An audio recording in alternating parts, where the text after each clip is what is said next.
ఓం శ్రీ సద్గురు చరణారవిందాభ్యాం నమః. ఓం శ్రీ గణేశ శారదా సద్గురు మంగళమూర్తిభ్యో నమః. ఓం నమో భగవతే వేదవ్యాసాయ నమః. ఓం నమః ప్రణవార్థాయ శుద్ధ జ్ఞానైకమూర్తయే నిర్మలాయ ప్రశాంతాయ దక్షిణామూర్తయే నమః. ఓం ఈశ్వరో గురురాత్మేతి మూర్తిభేద విభాగినే వ్యోమవద్వ్యాప్తదేహాయ దక్షిణామూర్తయే నమః. శ్రీ గురుగీత తృతీయోధ్యాయము. అంటే శ్రీ గురు పాదారవిందాలే నాకు శరణ్యాలు, మరొకటి నన్ను రక్షించేటువంటివి ఏవీ లేవు, ఇంతకంటే మరొక భాగ్యం కూడా లేదు. అందుకే ఎల్లవేళలా కూడా నేను శ్రీ సద్గురుమూర్తిని నమ్మి సదా ఉపాసిస్తూ ఉన్నాను. అంటే శ్రీ గురుతత్వమే నాకు పరమతత్వము, బ్రహ్మానందదాయకము. ఆ యొక్క శ్రీ గురువు యొక్క పాద సన్నిధానమున నేను ధన్యుడనే అయ్యాను. అంతేకాదు కృతార్థుడ చెందాను, అభయస్వరూపుడను, కృతకృత్యుడును కాగలిగాను. అంటే శ్రీ గురు పదమే శివస్వరూపము, ఆనందము, రెండవది లేనిది అయినటువంటి ఏ కైవల్యమైతే ఉన్నదో అదే శ్రీ గురు పదమే అని చెబుతూ, అంతేకాదు అయితే శ్రీ గురుదేవుని యొక్క అనుగ్రహాన్ని కైవల్యాన్ని పొందడం కోసం సంపాదించవలసిందే. అనుగ్రహం అనేటువంటిది పూర్తిగా కలిగిందనుకో, ఇంకప్పుడు గురుతత్వం యొక్క స్వరూపాన్ని పొందినవాడు అవుతూ ఉన్నాడు. అంటే ఆత్మజ్ఞానము చేత ఎప్పుడైతే అనుగ్రహం శ్రీ సద్గురుమూర్తి యొక్క అనుగ్రహం గనక పూర్తిగా కలిగిందో, గురుతత్వ స్వరూపము. గురుతత్వ స్వరూపం ఏంటి? సర్వవ్యాపకమైన పరమాత్మ స్వరూపమే. ఆ స్వరూపాన్ని వాడు కూడా పొందినవాడే అవుతూ ఉన్నాడు. అందుకే గురువు లేకుండా జీవత్వము అనేటువంటిది నశిస్తుందా? జ్ఞానోపదేశము లేనటువంటిది జీవత్వము నశించదు, దైవత్వం ప్రాప్తించదు. మరి జ్ఞానోపదేశం అనేటువంటిది శ్రీ సద్గురుమూర్తి యొక్క అనుగ్రహము చేత మాత్రమే అది జ్ఞానోపదేశం అనేటువంటిది, దానికి ఒక మార్గోపదేశం అనేటువంటిది లభిస్తుంది. కాబట్టి ఇక్కడ ఆత్మజ్ఞానము చేత సంపూర్ణమైనటువంటి ఎవడికైతే ఆత్మజ్ఞానము ప్రవర్ధమానంగా ఉన్నదో దానిని అనుసరించేటువంటి వారికి ఉన్న చోటనే కైవల్యము అనేటువంటిది ప్రాప్తిస్తూ ఉంటుంది. అంటే అలా ప్రాప్తిస్తుంది. కాబట్టే శ్రీ గురుదేవుని యొక్క కరుణా కటాక్షాన్ని ఎల్లప్పుడూ కూడా శిష్యుడు కోరుతూ ప్రార్థిస్తూ ఉన్నాడు. కాబట్టి ఓ స్వామి, ఓ దయామయ, దయతో నిండిపోయినటువంటి వాడా, ఓ ప్రభు, జ్ఞానమే నీ స్వరూపమైనటువంటి జ్ఞానస్వరూప, అఖండ తేజోనిధి. అంటే నీ స్వరూపమేమైతే ఉన్నదో నిన్ను ఆశ్రయించిన నా స్వరూపాన్ని కూడా అదే స్వరూపంగా చేయగలవు. నీవా జ్ఞానస్వరూపుడవు, అఖండమైనటువంటి తేజోనిధివి, ఖండము లేనటువంటి ప్రకాశము చేత మరి ప్రకాశించేటువంటి వాడవు. కాబట్టి నన్ను ఉద్ధరించు, ఈ చీకటి నుండి నన్ను వెలుగులోనికి తీసుకొని పొమ్ము, నా యొక్క పరిస్థితిని గమనించుము అని చెబుతూ ప్రార్థిస్తూ, నేను సహజంగా కూడా నా స్వరూపాన్ని మరిచి అజ్ఞాన నిద్రలో ఉన్నాను ప్రభు. ఏ విధంగా?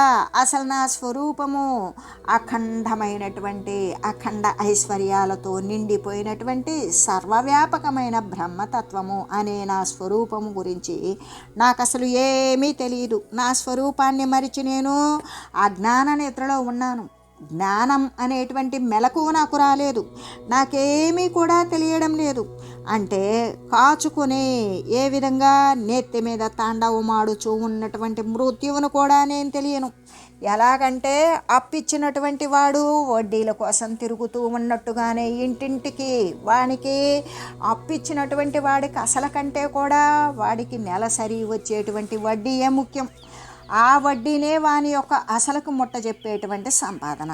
కాబట్టి అట్లా అప్పిచ్చినటువంటి వాడు వడ్డీ కోసం ఇచ్చినటువంటి వాడి ఇంటి చుట్టూ తిరిగినట్లుగానే మృత్యువు అనేటువంటిది ఎల్లప్పుడూ కూడా ప్రతి శరీరధారి యొక్క నెత్తి మీద తాండవమాడుతూనే ఉంటుంది. ఏ సమయంలో అది ఎలా కబలిస్తుందో తెలియదు, ఏ సమయంలో ఎటువంటి కాటు వేస్తుందో తెలియదు. అటువంటి మృత్యువును గురించి కూడా నేను తెలియకుండా ఉన్నాను. ఒకవేళ పోయిందో మళ్ళీ వస్తుంది. కాబట్టి నిద్రలో, అంటే గాఢమైన సుషుప్త నిద్రలో, ఏమీ తెలియబడినటువంటి తమకములో, తమస్సులో, అజ్ఞాన స్థితిలో సమస్తాన్ని మరిచినట్లుగానే గాఢ నిద్రలో ఉన్నటువంటి వానికి వాని యొక్క శారీరక స్థితులు, తానున్నటువంటి ప్రదేశము తెలియబడినట్లుగానే నేను సమస్తాన్ని కూడా మరిచిపోయాను. నన్ను నేను గురించి, అసలు నేనెవరు, నేను ఎక్కడి నుండి వచ్చాను, నేనేమి చేయాలి, కానీ ఏమి చేస్తున్నాను, ఏమి చేయకూడదు అనేటువంటి విధి నిషేధాలు కూడా తెలియనటువంటి సుప్త జ్ఞానములో, ఏమీ తెలియబడినటువంటి అజ్ఞాన స్థితిలో నేను మరిచి ఉన్నాను. ఎంత ప్రమాదంలో పడి ఉన్నానో ఓ ప్రభు, ఈ ప్రమాదం నుండి నన్ను కాపాడు. ఆ నెత్తి మీద తాండవమాడేటువంటి మృత్యువు గురించి కూడా తెలియకుండా ఉన్నాను. ఆ మృత్యువు నుండి కూడా నన్ను కాపాడు. మరి నేను సహజంగా కూడా నా స్వరూపం ఏమై ఉన్నదో ఆ స్వరూపాన్ని కూడా మరిచి, జ్ఞానాన్ని మరిచి అజ్ఞానము అనేటువంటి నిద్రలో పూర్తి ప్రమత్తుడనై ఉన్నాను. నాకేమీ తెలియడం లేదు, నాకు ఒక జ్ఞాన మార్గాన్ని సూచించు. అందుచేత నాకు ఏమైంది అంటే, ఆ జ్ఞానము అనేటువంటి చీకటి వ్యాధి, తిమిర వ్యాధి, అంధకారము అనేది నా చుట్టూ అలముకున్నది. అది ప్రబలమై ఉన్నది. నాకు ఈ కర్మచక్షువుకు కాక జ్ఞానచక్షువు అనేటువంటిది తెరవబడడం లేదు. కాబట్టి చుట్టూ కూడా అజ్ఞానము అనేటువంటి తిమిర వ్యాధి పూర్తి స్థాయిలో బలపడి ఉన్నది. అంటే ఈ యొక్క చీకటి వ్యాధి చేత మానవుడు సమీపంలో ఉన్నటువంటి వస్తువును కూడా తెలియజాలడు కదా. ఇప్పుడు కన్ను పని చేస్తున్నా చుట్టూ పరిసరాలలో వెలుగు లేకపోతే ఏ వస్తువును, వాడికి అవసరమైన వస్తువు వాడికి కనబడదు. పోనీ పరిసరాలలో వెలుగు ఉన్నా వాని కంటిలో వెలుగు అంటే వాడి కంటికి రోగం ఉన్నది. వస్తువులు ఎదుటనే ఉన్నవి, అంత ప్రకాశంతో నిండి ఉన్నది, కానీ చూసే శక్తి అనేటువంటిది కన్నుకు లేదు. అప్పుడు వానికి ఏ వస్తువు గోచరం కాదు. అలాగనే ఇక్కడ కండ్ల జబ్బుతో బాధపడేటువంటి మానవుడిలాగానే ఈ యొక్క తిమిర వ్యాధి, చీకటి వ్యాధి చేత మానవుడు సమీపంలో ఉన్నటువంటి వస్తువులను కూడా తెలియజాలడు కదా. ఒకవేళ కనిపించినట్లయితే ఒక్క వస్తువును రెండుగా చూస్తాడు.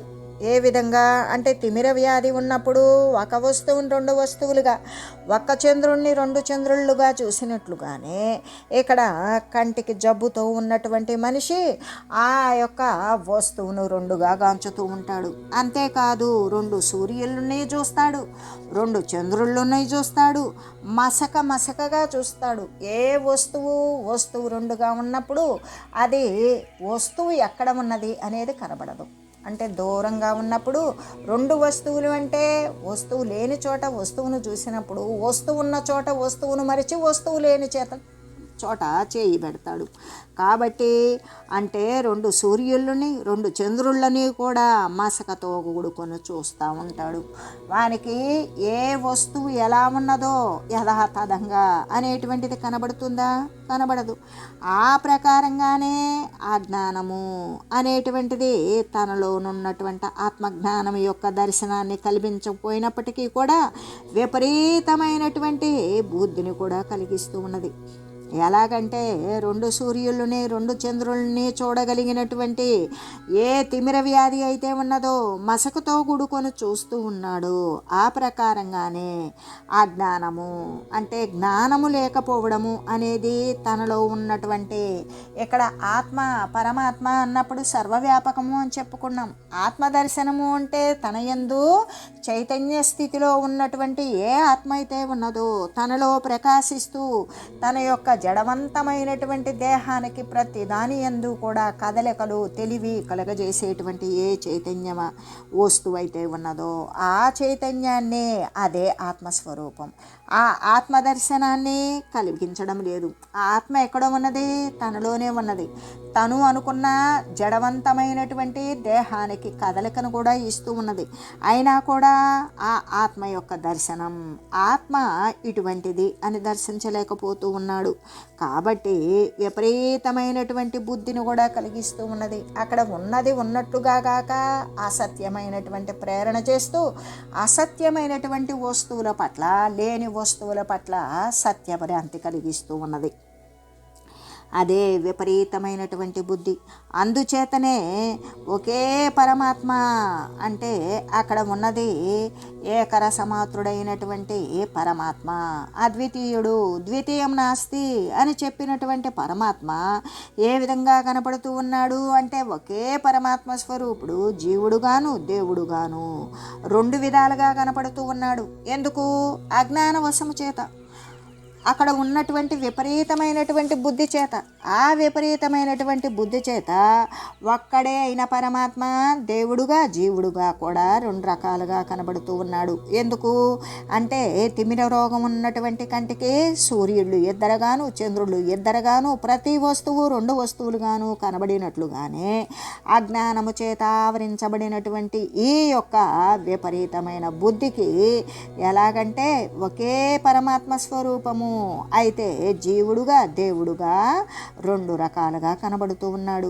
జగత్తుగా కనపడుతున్నాడు, బ్రహ్మముగా కనపడుతూ ఉన్నాడు. అంటే బ్రహ్మము కంటే జగత్తు వేరు అని అక్కడ కూడా జగత్తు బ్రహ్మము అనేటువంటి వేరు, జగత్తు వేరు బ్రహ్మము వేరు అనేటువంటి భేద బుద్ధి కూడా అది బలపడిపోతూ ఉన్నది. తరువాత ఇక అనేకమైనటువంటి మోహంతో కూడినటువంటి భ్రాంతి ఉత్పన్నమవుతుంది. అలాగా అనేక కోరికలతో కూడినటువంటి భ్రాంతి పుట్టడం వల్ల కలిగేటువంటి అనేక రకాలైన బహువిధములైనటువంటి నష్టాలను, మరి శారీరకమైనటువంటి తాపాలను, శారీరకమైనటువంటి కోరికలను, ఆ యొక్క శరీరాలకు అనర్థం కలిగేటువంటి వస్తుతకి కారణం ఏర్పడుతుంది.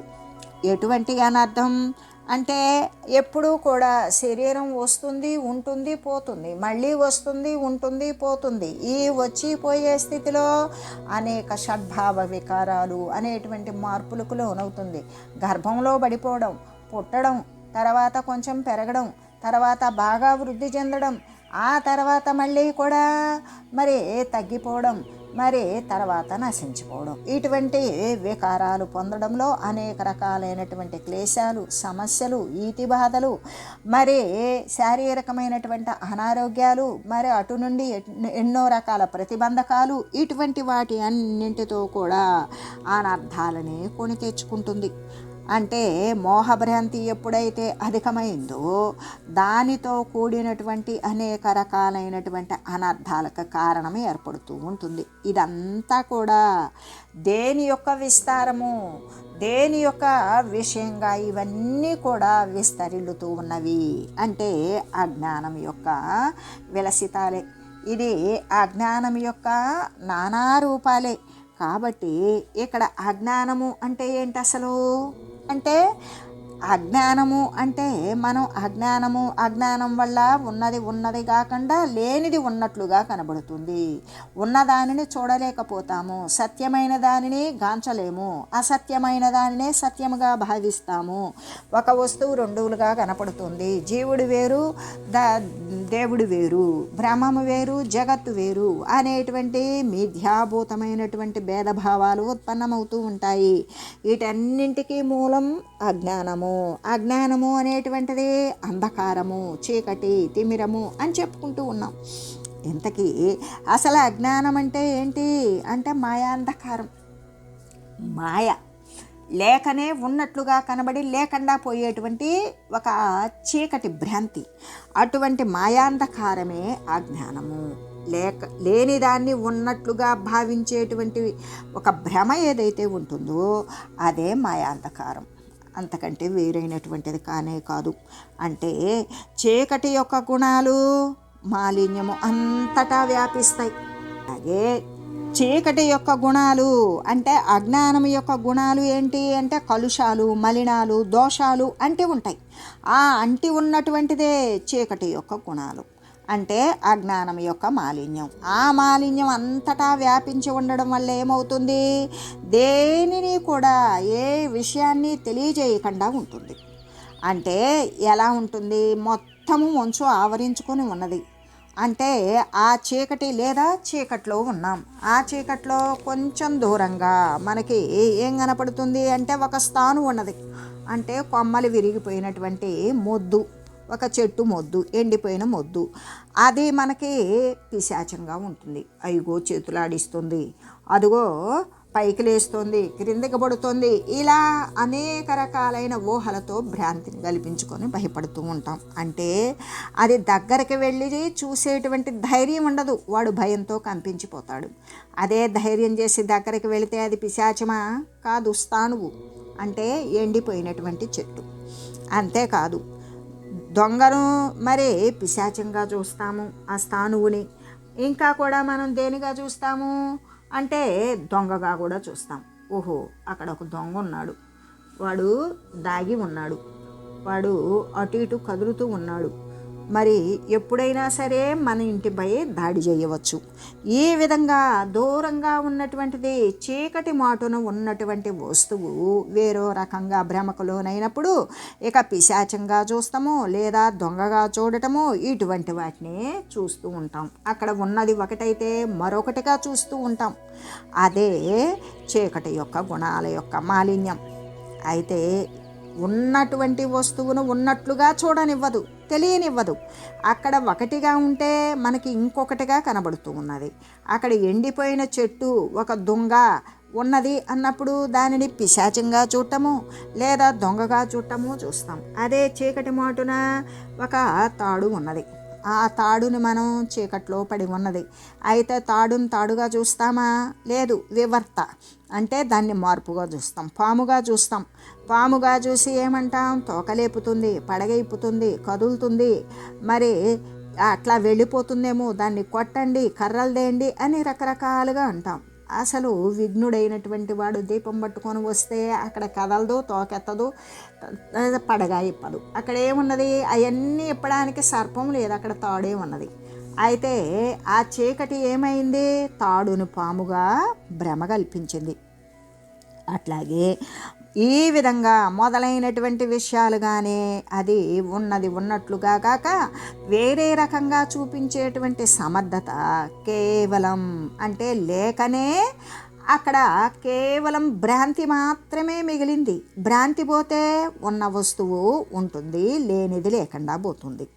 అలాగే ఇక్కడ మనం దగ్గరికి వెళ్ళి చూస్తే స్థానువు మొద్దు అనేటువంటిది మనం దగ్గరికి వెళ్ళి చూస్తే మనం ఊహించుకున్నటువంటి పిశాచం కానీ మనం భ్రాంతి పడినటువంటి దొంగ కానీ ఉన్నారా, లేరు.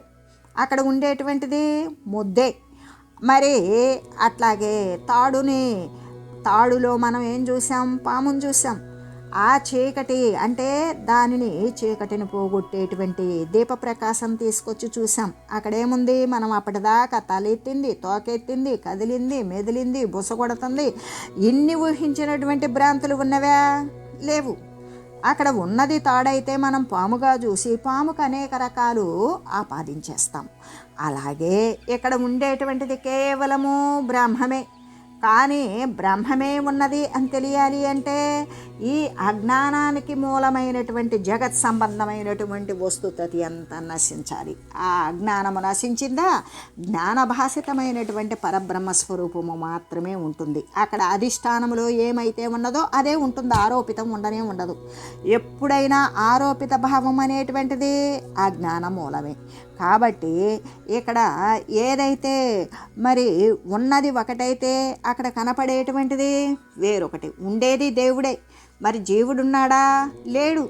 కానీ మనం జీవుడు వేరు దేవుడు వేరు అంటున్నాం. ఉండేటువంటిది బ్రహ్మమే. జగత్తు ఉన్నదా, లేదు. బ్రహ్మమును తెలియవలసినటువంటి జ్ఞానం ఉన్నప్పుడు జగత్తు నశించింది. తాటిలో పామును చూసినప్పుడు, దీపం ద్వారా చూసినప్పుడు తాడులో కనపడిన పాము నశించింది. అక్కడ ఉండేది తాడు ఒక్కటే. జ్ఞానం ఎప్పుడైతే మనం లబ్ధి పొందామో జ్ఞానం ద్వారా జగత్తు అనే భ్రమ నశించిపోతుంది. లేకపోతే అనేక ఊహలు పోహలు, అనేక ప్రాణికోట్ల సముదాయాలు, ఈ స్థావర జంగమ రూపంలో ఉన్నటువంటి సకలాంగా కూడా విస్తరిల్లినటువంటి ఎన్నో వింత వింత లోకాలు, దృశ్యాలు, దేశాలు, కాలాలు, ఆవర్తాలు, సముద్రాలు, రాళ్ళు, రప్పలు, మనుషులు, ఉపాధులు, చెట్లు, చేమలు, ఇట్లా చరాచర జీవులతో కూడుకొని సర్వేక సమస్తము జగత్తు అనేటువంటి పేరుతో వచ్చిపోయే స్థితికి కనపడేటువంటిదంతా కూడా అజ్ఞానంతో నిండినటువంటిది. మరి జ్ఞానం ఎప్పుడైతే, జ్ఞానము అంటే ఆరోపించుకున్న జ్ఞానం కాదు, నేను జ్ఞానవంతుడని అయ్యాను అని అపోహపడినటువంటి జ్ఞానం కాదు. ఏ సత్య వస్తువునందైతే వాడు ఆరూఢుడై ఆ విధంగా సంలీనమై నిలిచి ఉన్నాడో, నిలిచేటువంటి జ్ఞానం ఏదైతే ఉన్నదో ఆ జ్ఞానము ద్వారా మాత్రమే మిథ్యాభ్రాంతి అనేది తొలుగుతుంది. లేకపోతే శాస్త్రాలలో చదివినట్లు, పెద్దలు వినిపించినట్లు, మనకి ఊహించుకున్న విధంగా తొలిగేటువంటి అజ్ఞానం అయితే ఆ అజ్ఞానం తొలగినట్లే తొలుగుతుంది, మళ్ళీ వస్తుంది. అంటే ఎప్పుడైతే జ్ఞానమునందు వాడు ఆరూఢుడై ఉంటాడో ఇంకప్పుడు ఆ జ్ఞానము అనేటువంటిది మళ్ళీ ఎప్పటికీ పొటమరించదు. ఎలాగంటే వేగిన విత్తు మళ్ళీ మొలక పుట్టనట్లుగానే అట్లాగే జ్ఞానవంతుడై, జ్ఞానస్వరూపుడై, మోక్షగాముడై పరిపూర్ణ తత్వమునందు పరిడి వెళ్ళినప్పుడు వాడు మళ్ళీ ఎటువంటి అజ్ఞాన స్థితికి లోబడడు, వాంఛింపడు, కోరికలు నశించిపోతాయి. శరీరం ఉండగానే వాడు అశరీరి అయి ఉంటాడు, శరీరం లేని వాని స్థితికే వస్తుంది అని చెబుతూ, అంటే ఇక్కడ ఉన్నటువంటి అజ్ఞానము, చీకటి ఎట్లా అంటే చీకట్లో ఏ వస్తువైనా తెలియబడుతుందా? తెలియబడదు. ఒకవేళ తెలియబడినా ఉన్నది ఉన్నట్లుగా కాక వేరొక విధంగా తెలియబడుతుంది. ఆ విధంగానే ఇక్కడ అజ్ఞానము అంటే మాయ అంటే లేనిది, అబద్ధము. ఈ మాయాంధకారము అంటే లేకనే ఉన్నట్లుగా, ఇప్పుడు త్రాటిలో పాము లేదు, లేకపోయినా ఉన్నట్లు కనపడింది, తలెత్తింది, తోకెత్తింది, కదిలింది, బుసగొట్టింది, రకరకాలు చేసింది, కర్రలు దండి, కట్టెలు దండి, కొడదాం, చంపుదాం, పిల్లల మీదకి వెళ్తుంది, రకరకాలుగా ఊహించుకొని కేకలు, పెడబొబ్బలు, అవన్నీ కూడా దీపప్రకాశంతో చూస్తే అప్పుడు మనం ఎన్నో రకాలుగా ఊహించుకున్నటువంటి వాటిని అన్నింటినీ కూడా సిగ్గుపడిపోతాం. ఇక్కడ ఉన్నది తాడేనా? తాడుని చూసుకొని మనం ఇలా అనుకున్నామా? ఓ నాకు అలాగే అనిపించింది, కన్ను చేతిందేమో, వాడు భ్రాంతి పడ్డాడేమో, భయంతో ఉలికి పడ్డాడేమో, ఇలా మళ్ళీ రకరకాలుగా మళ్ళీ దానికి ఒక ముసుగు వేస్తాం. ఇలా ముసుగుల మీద ముసుగులు వేసుకున్నప్పుడు ఆ జ్ఞానము అనేటువంటిది విస్తరిల్లుతుంది, కానీ ఆ జ్ఞానము అనేది నశిస్తుందా? నశించదు అని తెలియజేస్తూ, ఓం మంగళం శ్రీ గురుదేవాయ మహనీయ గుణాత్మనే సర్వలోక శరణ్యాయ సాధురూపాయ మంగళం. ఓం లోక సమస్త సుఖినో భవంతు. ఓం శ్రీ సద్గురు పరబ్రహ్మార్పణమస్తు. ఓం తత్సత్.